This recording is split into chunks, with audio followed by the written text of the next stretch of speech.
differently.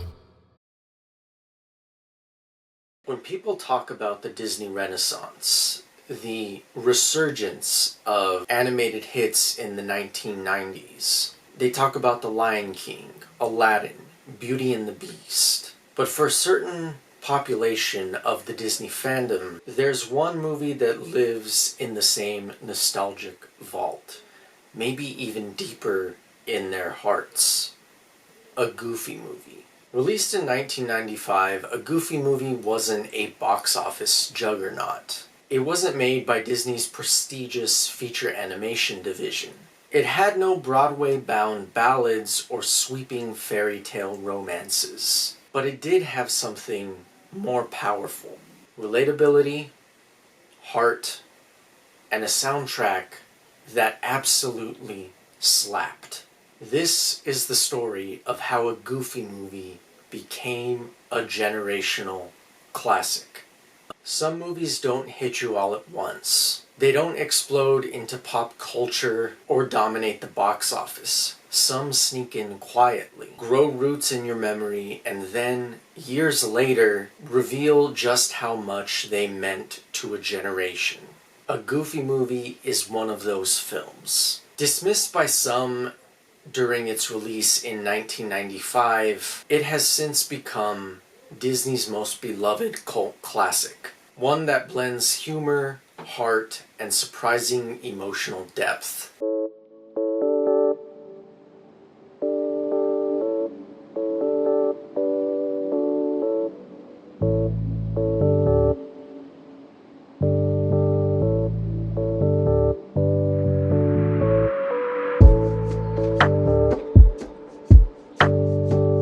It didn't start out as a big deal. Directed by Kevin Lima and produced by Toon Disney, A Goofy movie was essentially an extension of the syndicated TV show Goof Troop, which was also a banger, by the way. Tell me that theme song doesn't slap.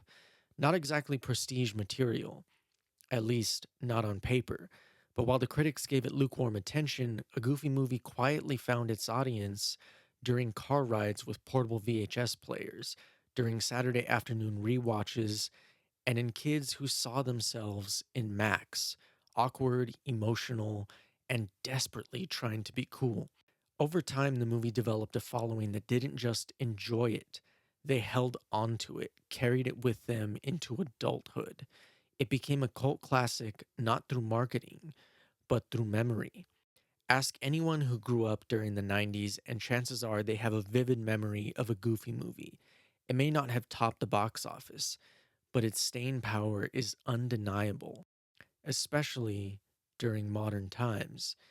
It found life in home video and television reruns, quietly building a fan base that didn't just watch the movie, but a fan base that connected with the movie.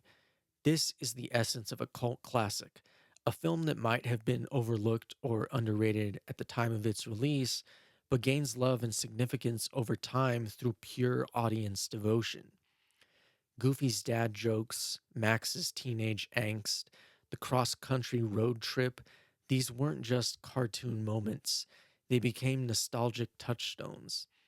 A Goofy movie didn't need mass hype, it had heart, and that is ultimately what made it last.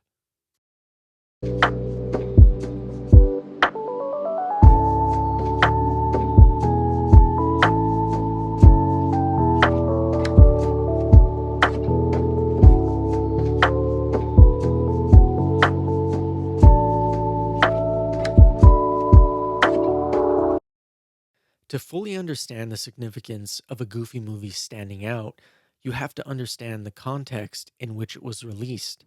The mid 1990s were the height of the Disney Renaissance.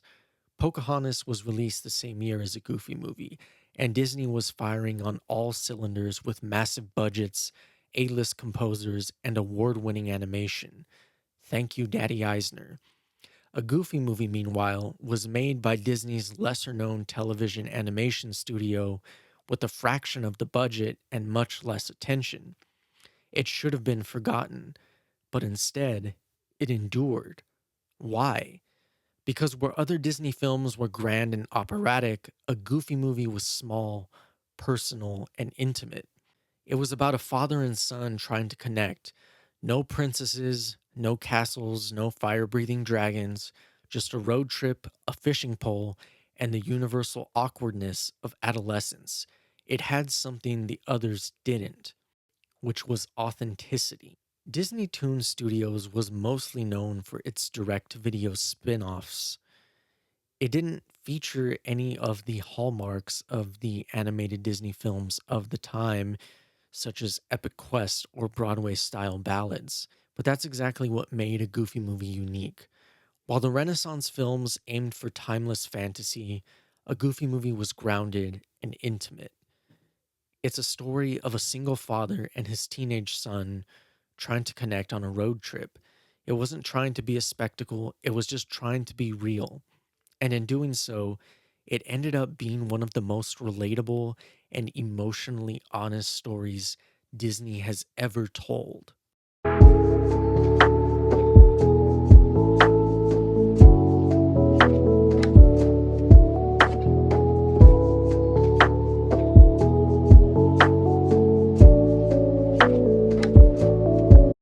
At the heart of a Goofy movie is a surprisingly layered story about parenthood and growing up. Goofy isn't just a punchline, he's a dad who's scared of losing his son. Max isn't just a typical teen, he's a kid caught between his desire for independence and his need for connection. This movie captures that generational tension, the feeling that your parents don't quite understand you, and the fear parents have of becoming irrelevant in their kids' lives. It's not afraid to show emotional vulnerability, especially in Goofy's character. He's not the butt of the joke, he is the joke, but he's also the heart of this film. And for all its comedy and musical numbers, the emotional centerpiece of the film is a fight, a real, uncomfortable, and raw argument between Max and Goofy. That moment hit differently when we were kids, and now, as adults, it hits even harder. At its core, a Goofy movie is about the terrifying distance that can grow between a parent and their child, and the even more terrifying effort it takes to try and close that bridge. Goofy's fear of losing his son, Max's fear of turning into his father, both characters are driven by love, but they're also driven by misunderstanding, pride, and insecurity. That's what makes this film so emotionally resonant. It doesn't simplify the complex issue that is family. It shows how love can get messy, how growing up means breaking away, but also eventually finding your way back. The On the Open Road musical number may be goofy on the surface, but beneath the jokes is the pain of a dad trying to preserve a bond that's slipping away, and the kid who thinks he has to lie just to be understood. The payoff? That quiet moment by the river when Goofy finally sees Max as someone growing up, not just acting out. It's one of the most genuine emotional beats in any Disney film. No magic, no spells, just conversation, connection, and growth.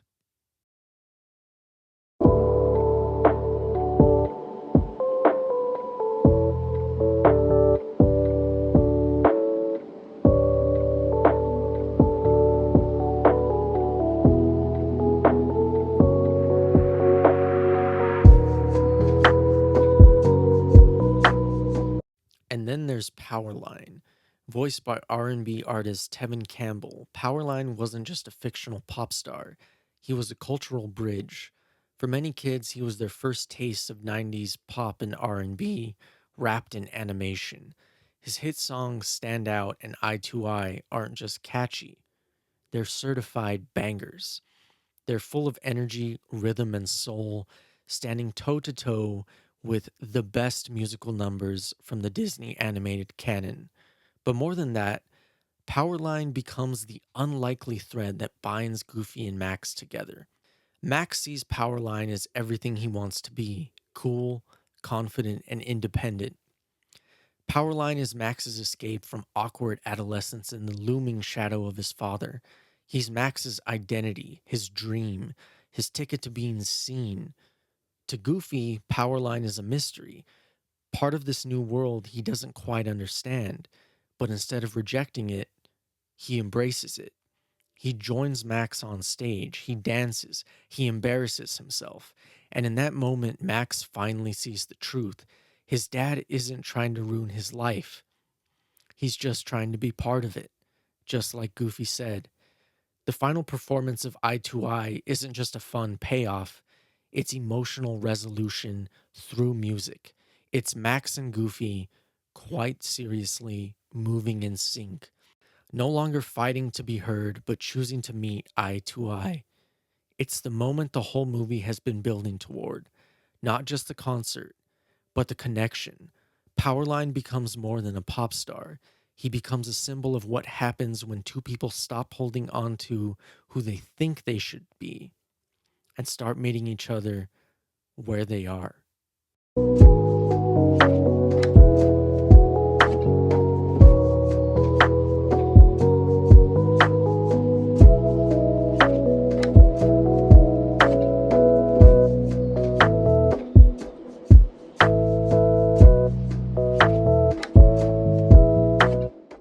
I want to bookend this with a little bit of a personal reflection.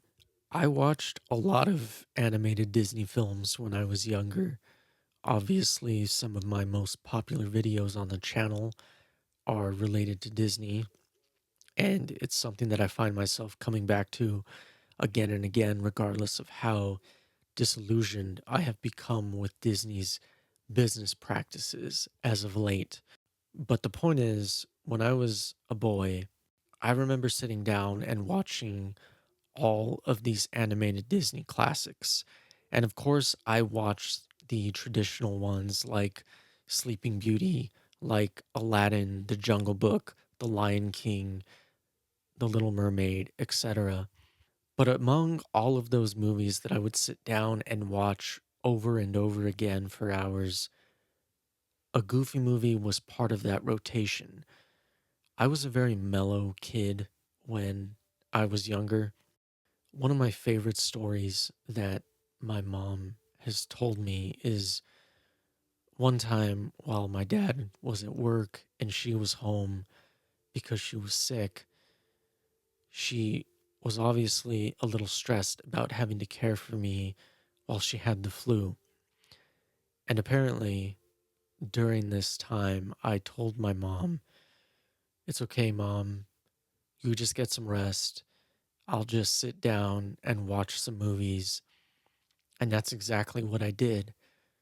And one of the movies I watched was a Goofy movie. I don't know why, but there's something about the way my mom tells this story that always hits me because I can almost mentally go back to that moment, despite the fact that I was very young, wherein I told my mom to just take care of herself, prioritize her own health, and I'll just sit here with a Goofy movie. And that's exactly what I did. I still have my VHS clamshell case of a Goofy movie, and it's something that I don't think I'll ever be able to let go of. But this isn't really related to the bulk of the video at all. This is just something that I wanted to add in personally as a kind of anecdote or testimony that speaks to the power of this movie and how it has lived on in the hearts of the audience that it found, in the memory of the audience it has found. A Goofy movie may not be this technical innovation of animation that Beauty and the Beast was. A Goofy movie may not be the operatic and beautiful artistic masterpiece that is Sleeping Beauty, but a Goofy movie is a real, personal, human story. And that is why it will continue to live on in the hearts and minds of Disney fans everywhere. So, why does a Goofy movie still resonate? Because it didn't try to be iconic. It just tried to be honest. It's the kind of movie that stuck with the generation, not because it was flashy, but because it felt real. And in a time when Disney was looking up to fairy tales, a Goofy movie was looking around at family, at teenagers, at the complicated love between a parent and their child. That's why, decades later, it's more than a meme, more than nostalgia. It is a generational classic. In a landscape of fairy tales and animal kingdoms, a Goofy movie dared to tell a human story. About a father trying too hard. About a son pulling away. And a concert that somehow brings them together. It's goofy, yes, but it's also deeply sincere. That's what makes it an enduring classic. It didn't just entertain us, it grew up with us. And like any road trip worth remembering, it brought us a little closer to home.